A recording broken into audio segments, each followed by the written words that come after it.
The battlefield was silent now. Smoke rose from broken machines. Blood stained the ground. The war was over, but no victory could be seen. Only death and silence remained. She lay on the cold ground, her body weak, her heart heavy. Once she had been a queen. She was proud, strong, and feared. Her voice could command armies. Her enemies used to bow at her shadow, but now she was nothing more than a wounded creature crawling through the ruins. Her armor was broken. Her crown was gone. Her wings, once shining with glory, were torn and burned. She pressed her hand against her chest wound. The pain was sharp, but the pain inside her heart was even greater. She had been betrayed. Betrayed by her own people, the same soldiers who once swore loyalty to her name. Traitors, she whispered, her voice weak. Dark memories filled her mind. She had trusted them. She had led them into battle. And yet when the time came, they turned their weapons on her. They left her bleeding, shamed, and hunted. She tried to rise, but her legs trembled. Every step felt like knives cutting into her flesh. Still, she refused to fall. Queens do not crawl. Queens do not beg. But tonight she was not a queen. She was only a survivor. The night grew colder. The ruins around her were empty except for the shadows of death. She wrapped her torn cloak around her body and moved deeper into the dark, trying to hide from the eyes of hunters. She knew they were still searching for her. They wanted her dead. They wanted her name forgotten. Her heart pounded at every sound. The crack of stone, the cry of a bird, the distant echo of footsteps. She told herself it was nothing. But then, as she heard it again, a sound closer this time, someone was walking among the ruins. She froze. Was it them? Had her hunters found her? She crouched low, her broken blade trembling in her hand. She was weak, but she would not die without a fight. The footsteps came nearer, slow, careful, almost gentle. Then through the mist and smoke she saw him. A human. He was tall but not armored like the soldiers. His clothes were simple, worn by travel. His face was tired, but his eyes were sharp, searching the darkness. She narrowed her gaze. Why was a human here? This battlefield was not his place. He should have been long gone, far from danger. Humans were weak compared to her kind. And yet here he was, walking alone in a land filled with death. Her body ached, but she raised her broken sword. She would not be taken easily. The human stopped when he saw her. His eyes widened, not in fear, but in surprise. He looked at her torn armor, her blood, her shaking body. She expected him to draw a weapon, to attack, or to run, but he did not. Instead, he spoke. His voice was calm, almost soft. "You're hurt." Her eyes burned with anger. How dare he speak to her like that? She was a queen. She was nothing now. Not a queen. Not a ruler. Only a broken, hunted shadow of what she used to be. "Stay back," she hissed, her voice sharp though her strength was gone. The human did not move closer. He did not move away either. He simply stood there watching her with steady eyes. Then slowly he lowered his pack from his shoulder. From it he pulled cloth, water, and strange tools. "I can help," he said. Her heart twisted. Help from a human? Her people had once called humans weak, soft, unworthy of respect. She had believed it too. But now, lying half dead on the ground, she realized the cruel joke of fate. The only hand offered to her was human. Her pride screamed inside her. She wanted to spit at him, to reject him. But her body trembled, her vision blurred, and darkness pressed against her eyes. She tried to stand, but her knees gave way. The broken sword slipped from her hand. The world tilted around her. And then, warm arms caught her before she hit the ground. Her eyes widened in shock. He had touched her. No one dared touch a queen without permission.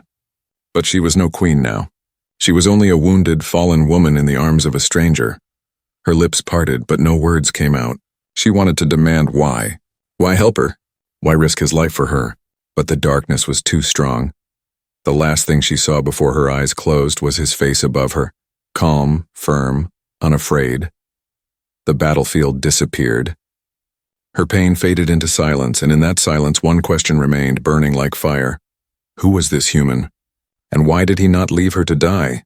The queen opened her eyes to a strange ceiling. It was not the sky, not the battlefield, not the ruins. The air smelled of smoke and herbs. A soft fire cracked nearby. For a moment she thought she was dead. But no, her body still hurt, her wound still burned. She was alive. Slowly she turned her head. She lay on a simple bed covered with rough cloth. Her broken armor had been set aside. her wound wrapped in clean bandages. Someone had treated her. Her eyes narrowed. She remembered. The human. She pushed herself up, her hand going to her chest. The pain forced her back down.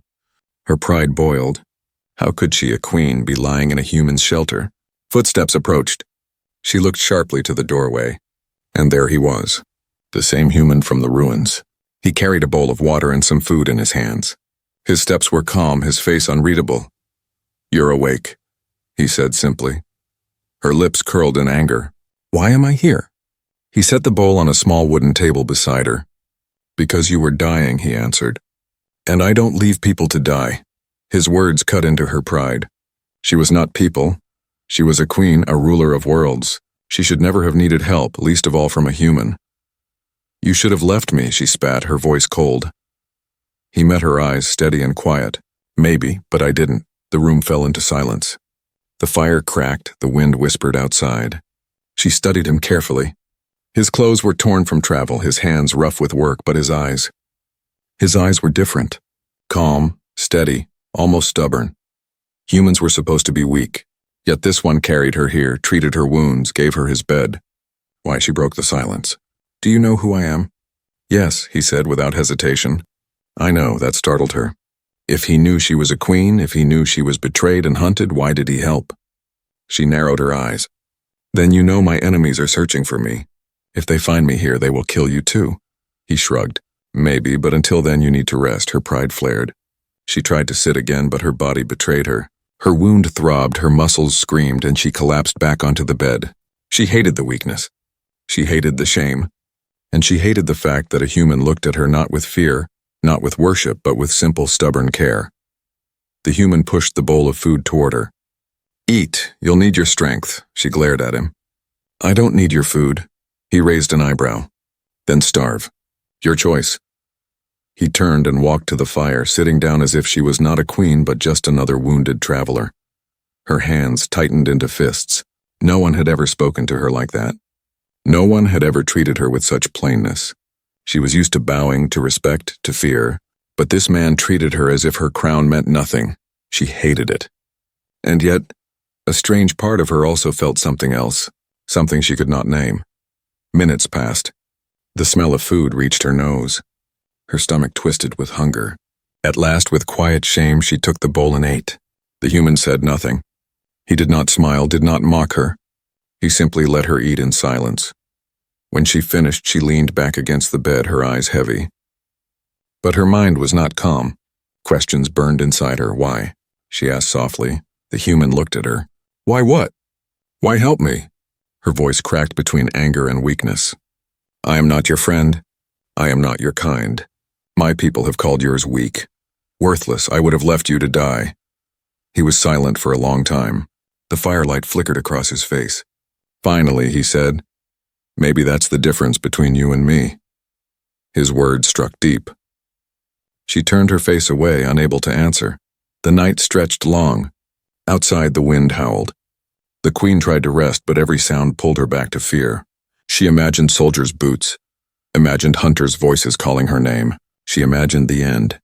But each time she woke in fear, she saw him, the human sitting by the fire, watching, guarding, not for reward, not for power, simply because he had chosen to. Her chest ached in a way different from her wound. It was a feeling she had never known.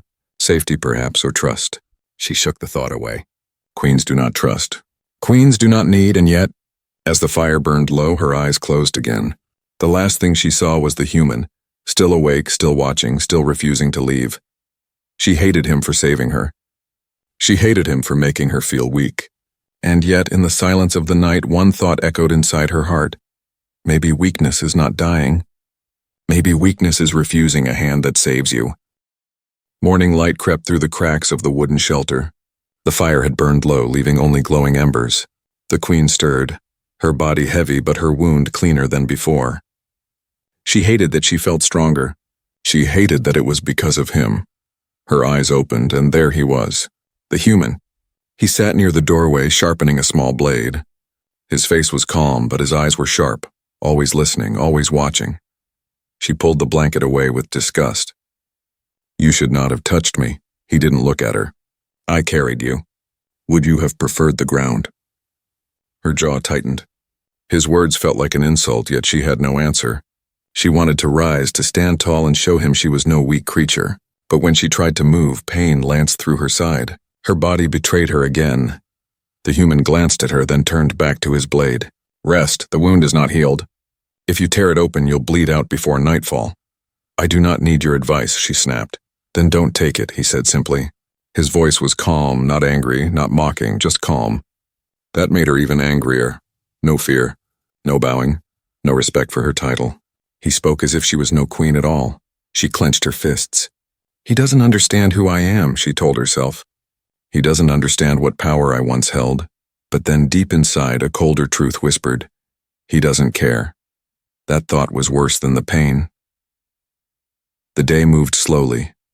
The human left for a while, returning with food and herbs. She refused to thank him. When he offered the food, she pushed it away. I will not eat your scraps, then starve, he replied again, the same as before. He placed the food beside her and went back to fixing his tools. Minutes passed. Her pride screamed at her to stay strong, but hunger clawed at her. At last, when he wasn't looking, she took the food and ate. Her hands shook with shame. The human noticed, but said nothing. That silence burned worse than any insult. Later, as the fire crackled, she spoke again, her voice sharp. You think saving me makes you strong? You are still human, weak, fragile. My people could crush you. He looked at her with steady eyes. And yet, here you are, alive because of me. Her breath caught. She wanted to strike him. She wanted to scream, but her body was too weak and her pride too wounded. She turned her face away. For the rest of the day, she said nothing. Night fell. The wind howled outside, carrying faint echoes. She froze. She knew those sounds. The hunters, her betrayers, they were near. The human noticed her sudden tension. Who was out there? Her jaw tightened. My enemies. He stood and reached for his weapon. Then we stay quiet. Her heart pounded. She hated that fear returned so quickly. Once armies obeyed her command. Now she hid in the dark, relying on a stranger. The footsteps outside drew closer. She heard voices speaking her language. They were searching the ruins, calling her name. The human glanced back at her. Do they know you're alive? They want me dead, she whispered bitterly. If they find me here, they will burn this place. They will kill you first, he gave a small shrug. Then we don't let them find us, he motioned for silence. They both waited in the shadows as the hunters passed nearby. Every second felt like an hour. Her breathing grew sharp, but the human's hand lifted, steady and firm, signaling her to stay calm. For the first time, she obeyed. The voices faded into the distance. The danger passed for now. Her pride burned with shame. She had crouched in silence while a human protected her. The thought was unbearable. When the noise was gone, she turned on him with anger. You should have left me, she hissed. Because of me, your life is in danger. He stared at her, calm as ever. And because of me, you're alive. His words hit like a blade. She wanted to deny it, but the truth was too sharp to escape. She was alive only because of him. Her chest tightened. Pride was her shield, but it was cracking. Later, as he checked her bandages, she pulled away. Don't touch me. You'll bleed if I don't. I said don't touch me. Her voice rose, filled with rage and shame. He stopped, met her gaze, and for the first time, his voice hardened. Then die. The words cut deep. He stood and walked away, leaving her in silence. Her heart pounded. She expected him to beg forgiveness, to return quickly, but he didn't. He simply sat by the fire, ignoring her. For the first time in her life, she felt small. Not as a queen, not as a ruler, just small, her eyes closed. She hated him. She hated his calm, his strength, his refusal to fear her. But deep inside, a quiet voice whispered, maybe he is not weak at all. Maybe it is I who am weak. She buried that thought, building her walls of pride higher. But no matter how high the walls, she could not escape the truth. She was beginning to need him. The night was heavy with silence. The fire inside the shelter burned low, throwing long shadows across the walls. The queen lay awake, her body tense, her wound aching. Sleep would not come, not with those voices still echoing in her mind. Her betrayers were close. She had heard them. She had felt them. They wanted her gone, her name erased from memory. Across the room, the human sat, sharpening his blade again. The steady scrape of metal against stone was the only sound between them. He seemed calm, almost too calm, as if danger meant nothing to him. She broke the silence at last. "They will come back." "I know," he said. "They will not stop until I am dead," she whispered. He looked up, his eyes steady. "Then we make sure they don't find you." She wanted to laugh bitterly. She was a queen, betrayed and broken. He was only one man. And yet he said it with such quiet strength, as if his words were already truth. Outside, the wind carried faint noises again. The crunch of boots on stone, the creak of weapons. Her heart raced. The human blew out the fire, leaving the shelter in near darkness. He motioned for her to stay quiet. She hated that she obeyed, but fear made her still. Shadows moved past the window. Shapes of soldiers. Her soldiers, once loyal, now hunting her like prey. Their voices were sharp, cruel, speaking her name as if it was poison. "Search everywhere," one said. "She cannot be far," another laughed. "The great queen hiding in dirt. How far she has fallen." Her chest burned with rage. Her fists clenched. She wanted to burst out, to strike them, to scream that she was still their queen. But her body was weak, her wound fresh. She would only die. The human placed a hand on her arm. His grip was steady, strong, grounding her. His eyes told her without words. Not yet. For once she listened. The soldiers searched closer. One of them pushed open the door of the shelter. The queen's breath caught. The human stood in the darkness, blade ready, silent as a shadow. The soldier stepped inside, his torch lighting the small room. The queen's heart pounded. She tried not to move, not to breathe. The soldier's light swept across the bed, across the floor, across her. Her body froze. He was looking right at her. But the human moved faster. In one swift motion, he grabbed the soldier from behind, covering his mouth and pulling him into the shadows.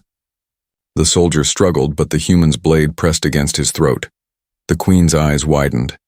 She had expected fear, hesitation. But the human's hand did not shake. His grip was iron. The soldier's muffled cries faded as he slumped unconscious. The human lowered him gently to the ground. The queen whispered in shock, You killed him?" The human shook his head. "No, only asleep. Killing draws blood. Blood draws attention." Her chest tightened. She had seen humans before. They were farmers, workers, weak fighters in weak armies. But this man was different. He moved with precision, with purpose. Not a soldier, but something sharper. More voices came from outside. "What's taking so long?" The human dragged the unconscious body into the corner, covering it with cloth. Then he looked at her. "Stay quiet. Do not move." She hated the command. She wanted to snarl at him, to remind him she was no child. But before she could speak, the door creaked again. Another soldier entered. This one was sharper, eyes scanning every shadow. His torch moved closer to her hiding place. Her heart thundered. If he saw her, it was over. The soldier's eyes narrowed. He stepped toward her, and then his torch went out. The human had moved behind him, quick as lightning, smothering the flame and pressing the soldier to the wall.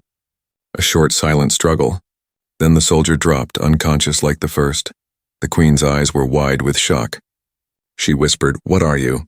The human glanced at her, his voice low. "Just a man who refuses to run." Outside, the remaining soldiers grew restless. "She's not here. Move on." Their voices faded into the distance, boots crunching over broken stone until silence returned. The queen let out a breath she hadn't realized she was holding. The danger was gone for now. The human relit the fire, only small and controlled. He checked the door, then sat down again as if nothing had happened. The queen stared at him, her pride and anger twisting inside her. "Why risk yourself? You could have died." He shrugged. "So could you." She clenched her fists. "You don't understand. They will come again. Stronger, in greater numbers. They will burn this place to the ground. And when they do, you will die because of me." He met her gaze. His voice was calm, but his words were sharp. "Then we fight together, or we die together. Either way, I won't walk away." Her breath caught. She looked away, unable to answer. That night, as the fire flickered low, she lay awake, her heart restless. She had seen him fight. She had seen his calm, his strength, his refusal to break. He was human, a race she once considered weak. But in the darkness, when death was at the door, it was his strength that protected her. She turned her face into the shadows, her pride heavy as a crown she no longer wore, and in her heart one thought grew, unwanted but impossible to deny. Perhaps this human was not her weakness. Perhaps he was her only shield. The night after the hunters came was long and heavy. The queen did not sleep. Every time she closed her eyes, she saw their faces, men who had once bowed to her, now eager to see her dead. The betrayal burned deeper than her wound. Across the room, the human slept lightly by the fire, his blade still within reach. Even in rest, he seemed ready. She studied him with narrowed eyes. He was no ordinary wanderer. He fought too well, moved too silently, thought too clearly, and yet he claimed to be nothing more than just a man. She looked at her bandaged side. Without him, she would already be dead. The truth gnawed at her pride. She hated it. She hated him for it. But somewhere deep inside, something else stirred. A strange warmth she could not name. By dawn, her strength had returned slightly. She forced herself to stand, leaning against the wall. The human woke instantly at the sound. "You should rest," he said firmly. "I will not lie in your bed while others hunt me," she snapped. Her voice was cold, but her body trembled with weakness. He rose, steady and calm. "Then stand if you must, but do not fall. I'm not carrying you again." His words stung. She opened her mouth to argue, but before she could speak, a sharp sound cut through the air, shouting outside. The hunters had returned. The human moved quickly, checking the door, grabbing his weapons. "They found us," he muttered. The queen's heart pounded. She tried to reach for her broken sword, but her hand shook. Her body was not ready. The human glanced at her. "Stay back," her pride flared. "I do not hide." "Then fight if you can," he said without hesitation. "But don't slow me down." The words cut deep. She clenched her teeth, fury burning through her weakness. No one had spoken to her like that. Yet she had no time to answer because the door burst open. 3 soldiers stormed inside, blades ready. Their eyes locked on her first, filled with hatred and mockery. "There she is," one sneered. "The fallen queen." The human moved before they could strike.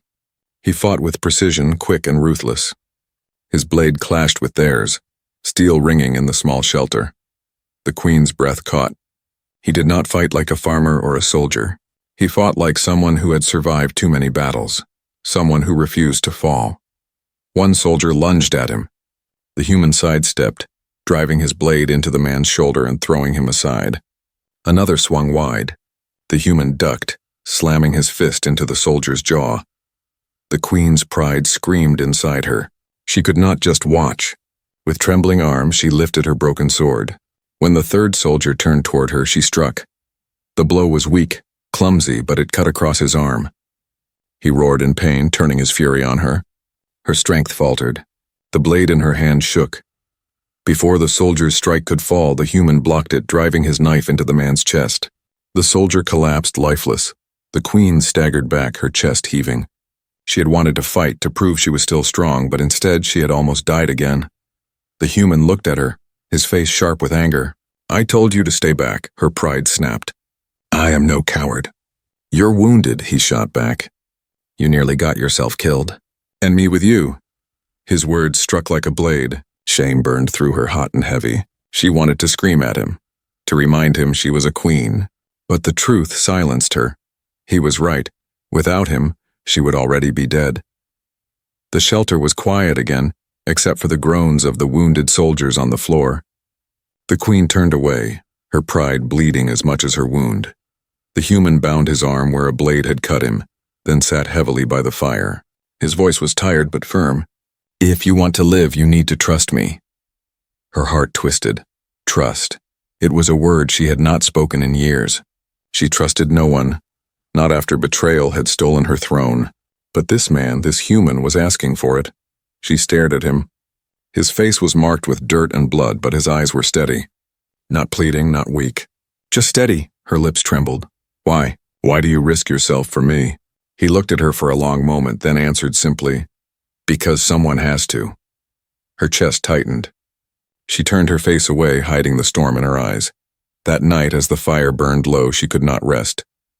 She replayed the battle in her mind, the sound of blades, the human strength, his words. She hated him for making her feel weak. She hated him for saving her again. But deep inside, beneath the walls of pride, something else stirred. For the first time, she felt safer beside him than she had ever felt with her own people. And though her pride tried to deny it, her heart whispered the truth. If she wanted to survive, she would need to trust this human. The days passed slowly after the attack. The hunters did not return, but the queen knew they would. Betrayers never rested until their work was finished. She could almost feel their shadows still reaching for her, waiting to strike again. Her wounds began to heal. The human's herbs and bandages worked better than she expected. She could walk again, though weakly, and her strength returned little by little. But as her body grew stronger, her heart grew restless. She often sat outside the shelter at night, staring into the fire with cold eyes. She remembered her throne, her palace, her armies. She remembered the day they betrayed her, her generals turning their blades on her, her loyal guards falling one by one. She remembered the laughter of those who stole her crown. Each memory was a knife in her chest, and with every knife one thought grew sharper: I will have revenge. The human noticed the change in her. He watched her as she sharpened her broken sword, as she stared into the distance with burning eyes. You're healing, he said one evening, but you're not resting. Her voice was flat. I have no time for rest. You need time to live, he replied calmly. If you chase vengeance, you'll find only death. She turned her gaze on him, her pride flashing. You think you know me, human? You do not. They took everything from me. They shamed me, left me broken in the dirt. I will not forgive. I will not forget. He held her stare unshaken. Revenge won't give you back what they stole. It will only take what you still have.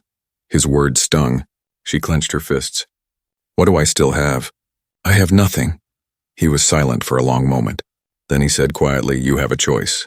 That's more than most. His calm voice infuriated her. Why did he speak as if he understood her pain? He was only a human. What did he know of thrones, betrayal, or broken kingdoms? Yet, in the silence of the night, his words echoed inside her. A choice, was it true? Did she still have a choice? Or had her fate already been written in blood? The next morning, she tried to walk further from the shelter. Her legs trembled, but she forced herself onward. The human followed at a distance, watching but not stopping her. She reached the top of a ruined wall and looked over the land. Smoke rose far away. Camps, armies, soldiers hunting her. She clenched her jaw. They are out there, she whispered, feasting, laughing, believing me dead. They think the throne is theirs. But it is mine, mine.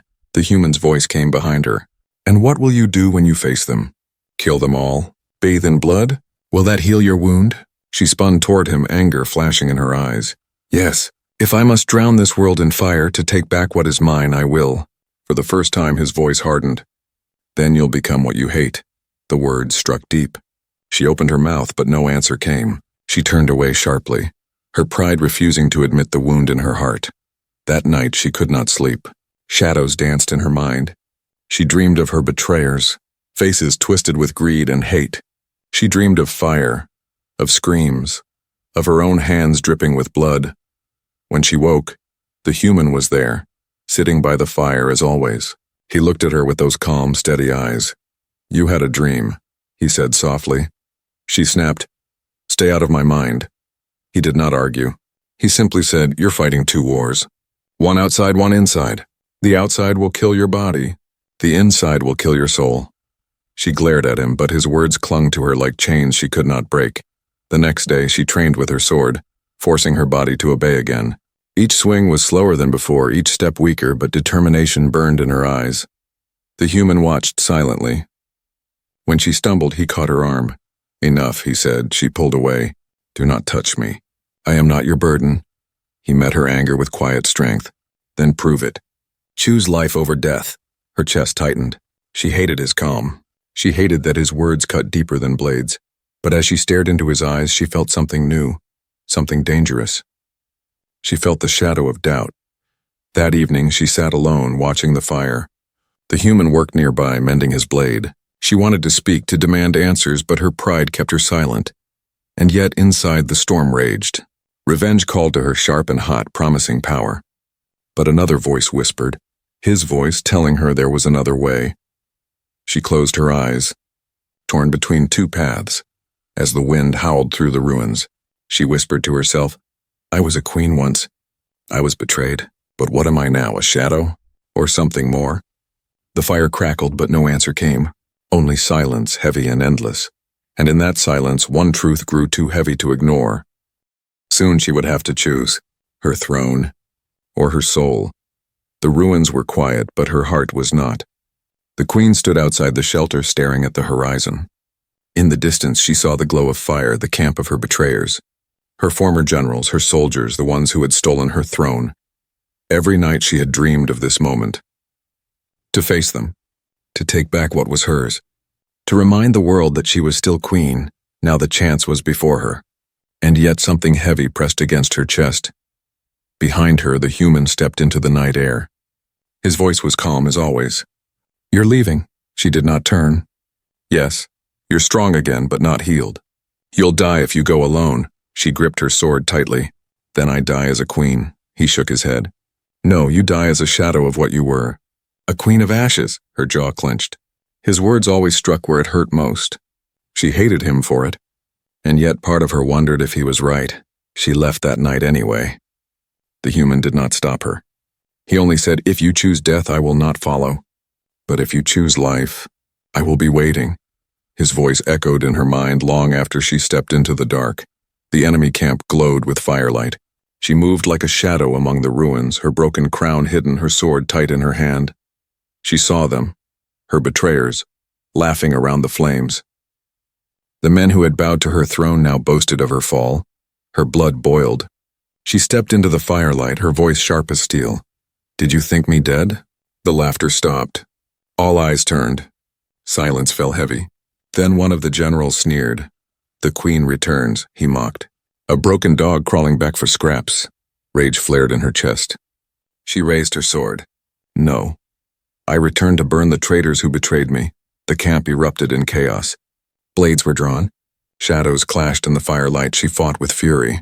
Weak but relentless, her blade struck with the memory of power. Each enemy she faced carried the weight of her betrayal, but she was only one. Too many surrounded her. Her strength began to fade. Her vision blurred. The world tilted, and just when the final blow was about to fall, he appeared, the human. He moved through the chaos with speed and precision, his blade cutting a path toward her. He fought not for crown, not for power, but for her. His presence was fire and steel, unshaken, unafraid. Together they stood back to back, outnumbered but unbroken. For the first time, she did not feel alone. The battle stretched long into the night. When it ended, bodies lay still, and the betrayer's fire burned low. The queen stood above her last enemy, her blade pressed to his throat. This was the moment she had dreamed of. Revenge was hers. One strike and she could reclaim her throne. The general spat at her feet. "Do it, show them you are still queen." Her hand trembled. Her pride screamed at her to strike. But then, she heard another voice. The human's voice. Calm, steady, echoing in her heart. "Revenge won't give you back what they stole. It will only take what you still have." Her breath caught. Her grip loosened. She looked at her enemy, then at her bloodied blade, and for the first time she lowered it. The general stared in shock. You refuse?" She turned away, her voice sharp but steady. "No throne built on betrayal is worth my soul." The human's eyes met hers across the firelight. He said nothing, but she saw the answer in his gaze. Not fear, not judgment, only quiet respect. She walked away from the camp, leaving the broken crown behind. The human followed, silent beside her. For the first time, the weight on her shoulders felt lighter. They returned to the small shelter as dawn broke. The queen sat by the fire, her body trembling, her soul heavy but free. The human placed a blanket around her. "You chose life," her eyes lifted to him. For once, she did not argue. "I chose something more." Silence stretched between them, soft and warm. Finally, she whispered, "You gave me a home when I had none. You gave me your bed when I was broken. And when my pride tried to kill me, you gave me something greater than a throne." His eyes searched hers. "And what's that?" Her lips trembled, but the words came clear. "A reason to stay." The fire crackled softly. Outside, the world still burned with war. But inside that small shelter, for the first time, she was not a queen, not a shadow, not a weapon of revenge. She was simply a woman, and beside her sat the human who had given her back her life.